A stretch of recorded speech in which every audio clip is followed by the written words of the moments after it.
Hola, bienvenidos. Aquí estamos como cada semana en el canal 21, el canal del Arzobispado de Buenos Aires, para hablar de un tema fascinante: la alfabetización y el bien público. Y tengo el gusto de entrevistar en el día de hoy a Félix de Barrio. Bienvenido, Félix. Gracias. Presidente de la Fundación Leer. Una breve pausa y así vamos a charlar de lectura, educación, alfabetización, un tema tan fascinante. Muchas gracias.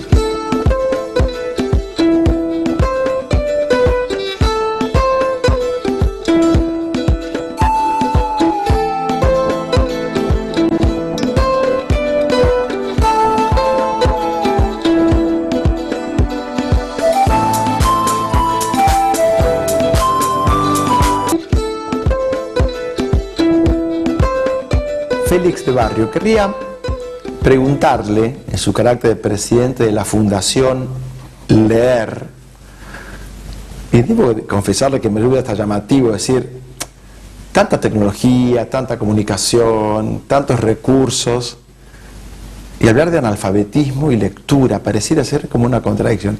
¿Qué inspiró a llevar adelante la Fundación Leer? Carlos, creo que hay una cosa, por más tecnología que haya, a pesar de que me hablen de los mensajes de texto y lo que quieran, todavía hay que leer. Y el que no comprende la lectura, yo digo que el que no lee no se educa. Entonces, esto se originó con la actual directora ejecutiva de la Fundación, que hace unos 13, 14 años, ella era profesora de historia y se encontraba con ese problema de la falta de capacidad de lectura de los chicos.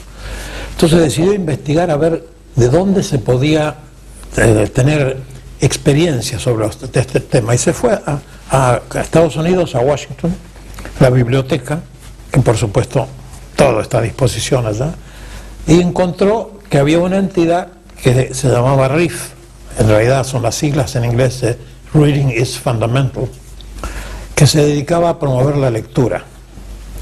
Y curiosamente fue promovida hace 45 años por la esposa de McNamara, que fue un hombre muy importante en el gobierno de Estados Unidos, que encontró que la televisión había tenido un efecto detractor de la lectura con los chicos, entonces que había que nuevamente incentivar el placer de leer.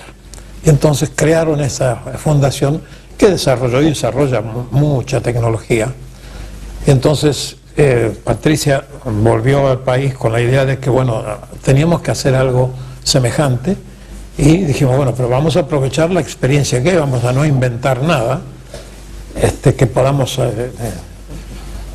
encontrar en otro lado. Entonces hicimos un acuerdo con Reading is Fundamental, que no nos cobró nada, por supuesto, pero nos exigió mucho. Entre ellos, para asegurarse de que íbamos a hacer las cosas bien, teníamos que tener por lo menos 80 cartas de empresas y personas que estuvieran de acuerdo con que nosotros nos dedicáramos a esto. Y hasta ese momento había habido una sola entidad que había recibido el apoyo de esta entidad americana, que era en Inglaterra. Claro que en condiciones distintas a las nuestras. Esta entidad en Inglaterra recibió una donación de 500.000 libras esterlinas para empezar. Nosotros acá no podíamos eso. Teníamos que garantizar que así fuera con nuestros fondos personales, íbamos a poder garantizar el funcionamiento durante todo el primer año. Y tuvimos que presentar un plan a 5 años, yo diría que más completo que lo que piden una empresa. Pero siempre basado en que la necesidad de la educación pasaba en buena parte por la lectura, y que los chicos iban a leer siempre que leyeran cosas que a ellos les gustaran, no por obligación. Entonces la base fundamental nuestra ha sido desde ese momento la lectura por placer. A ese es el punto que en realidad el chico elige el libro que va a leer. Fíjense que la primera actividad que trajimos de allá fue lo que se llama Leer es Fundamental, en el que una vez que se decide en qué escuela se va a implementar y que se tiene la financiación y demás, a lo largo del año se le van a distribuir 3 libros a cada chico, pero 3 libros que van a quedar de propiedad del chico. Y por supuesto nos dedicamos a las escuelas más necesitadas, más pobres, chicos que nunca tuvieron acceso a un libro, y para ellos tener ese libro, es decir, es mío, pero Maravilla. el libro no lo elegimos nosotros. Nosotros tenemos convenios con las editoriales que publican su listado de libros disponibles, y cada escuela o cada maestra elige los libros que los chicos quieren en ese momento. Hay que hacer un comentario. Mientras usted hablaba, venía a mi memoria una reflexión del Premio Nobel de Medicina, estoy hablando de Bernardo Hussein, que decía, dicen que los países que investigan es porque son grandes, y yo pienso, decía Hussein, que son grandes porque investigan. La Argentina analfabeta, que toma Domingo Faustino Sarmiento, con un 80-20, 20 alfabetizado, 80 no alfabetizado, termina en su gestión con la cifra inversa. Y el país del guardapolvo blanco convoca a millones y millones a buscar la tierra que fluía en leche y miel, la República Argentina. Tengo la sensación, Félix, usted como especialista en esto, hombre dedicado a esto, que paradójicamente hay un regreso al analfabetismo. Luego un comentario personal. Mis abuelos maternos vinieron de Siria a comienzos del 1913, cristianos ellos, analfabetos. Murieron sin poder leer una carta, sin leer un periódico. Tenían sabiduría ancestral que venía del refranero, de la Biblia, de la educación. Pero yo he vivido en carne propia lo que es el analfabetismo y veo con dolor que hay, desde mi punto de vista, como un regreso a cierto modelo subdesarrollante de frustración educativa para dominación. Esta es mi apreciación de las Américas. Estamos peor que cuando Sarmiento toma, o no estamos tan bien. En la Fundación Leer, quiero que me cuente algunas cifras. ¿Cuántos libros han repartido? ¿Cuántos niños han llegado? Mire, ya hemos repartido más de 1,5 millones de libros. Pero cuando me refiero a libros, me refiero a libros en serio, no panfletitos, libros.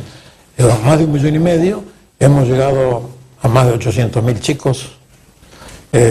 Hace unos 7 años a alguien se le ocurrió iniciar lo que hoy día se llama la Maratón Nacional de la Lectura.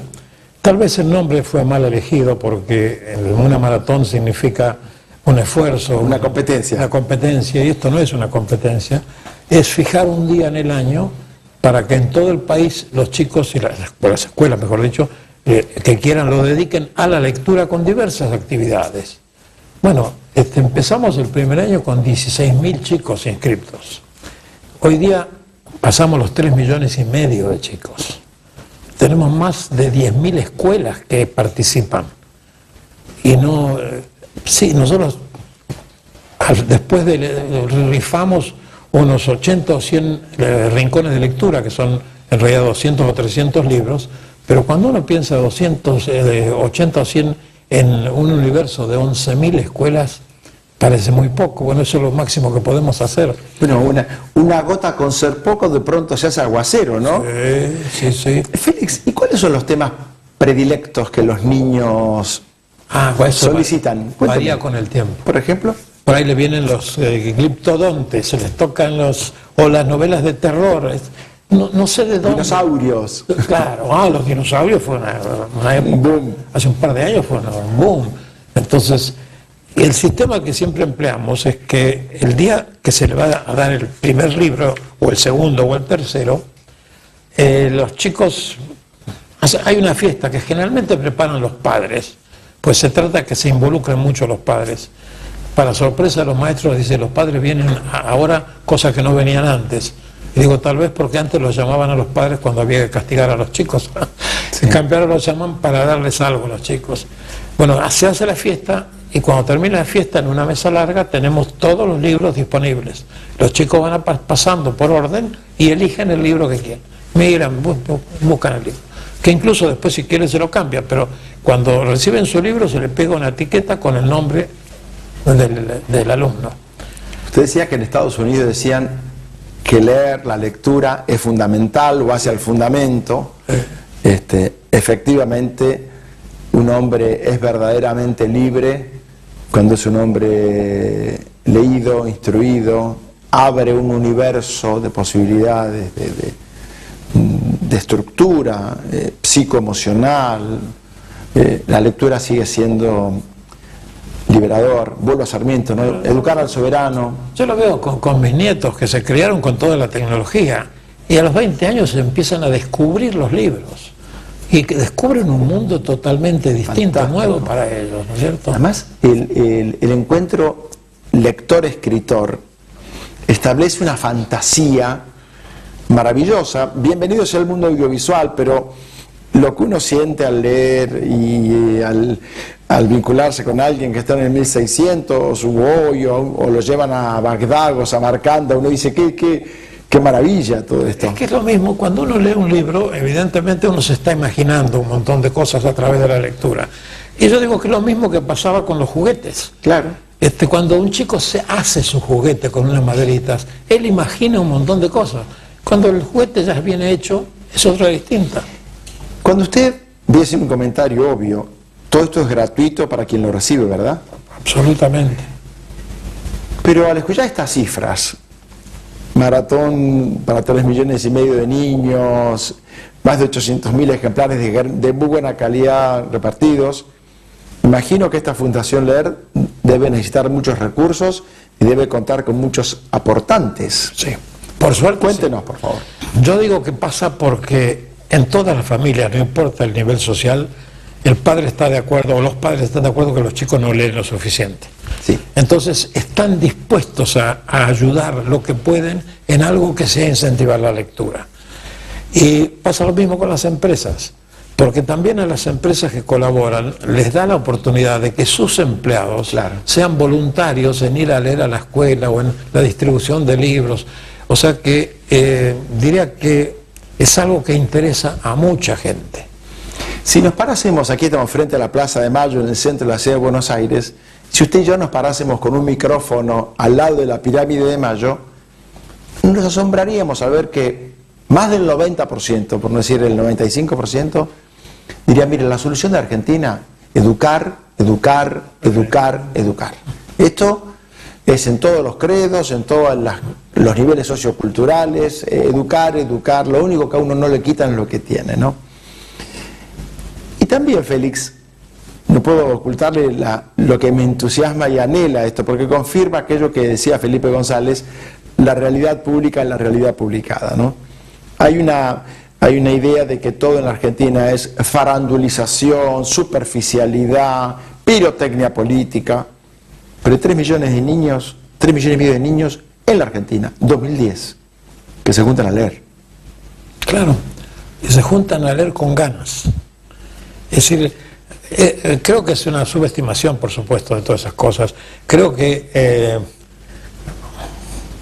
la televisión tapa mucho y se dedica a cosas que sí hay gente que le interesan, por supuesto, pero hay mucha más gente de raíz muy humilde que está interesada realmente en la educación para sus hijos, que a veces no lo puede hacer, que a veces los medios son tan difíciles que le cuesta efectivizarlo.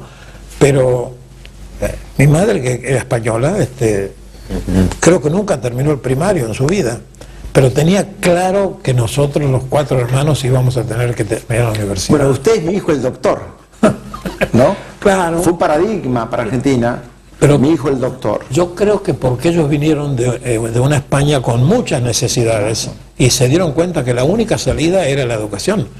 Tal vez acá hay veces que nos falta eso, porque hay gente que dice, bueno, total, me van a dar un plan social, no necesito. Sí, pero hay la cantidad de chicos entre 15 y 20 años que no estudian ni trabajan. Los ni estudian ni trabajan. Es tremendo. Ahora, mire qué interesante. Su madre, ¿cómo se llamaba su madre? Carmen. Carmen. Para Carmen, para mi abuela Sara Abad, primera generación, 3 hijos médicos, mis tíos. También había una renuncia, había abnegación, había austeridad. A 4 hijos de barrio darles pan, alimento, indumentaria, libros, era un esfuerzo gigante. Un esfuerzo tremendo. Tremendo, de mucho sacrificio en pro de esto que estamos conversando hoy. Claro. pero lo tenían claro. Pero esa renuncia se confronta hoy con cierto modelo de hacer la tuya, hacer vos mismo, tanto sacrificio, digamos. A mí me parece que Argentina, y coincido con usted, yo creo que en las clases bajas es llamativo ver, por ejemplo, en las zonas más carenciadas de Buenos Aires, los padres hacen esfuerzos enormes para mandarlos a un colegio parroquial privado, pero para que tengan su computadora. Ahí está la diferencia grande. En la época que yo iba a la escuela primaria estatal era muy buena. Muy buena. Entonces no había por qué pensar en otra cosa. Esto es lo que se ha degradado. Pero este reemplazo de los valores, ¿no? Porque voy a usar una palabra que era la señorita, sí, el maestro, eso, la directora, tenía que ver con una jerarquía, con un lugar, con un sitial de honor. La mayoría eran solteras, sí, abnegadas, dedicadas a esos niños. Pero también los padres eran distintos, ¿eh? A mi madre no se le hubiera ocurrido ir a defenderme a mí si yo cometía una falta en el colegio. No quiero pensar, doña Carmen, cuando la retaban por los 4 hermanos, lo que pasaba, ¿no? Oh, eso no se hubiera aceptado jamás. Ni le cuento, doña Victoria, mi madre, lo que era también de estricta, pero estamos agradecidos hoy por todo eso. Exactamente, exactamente.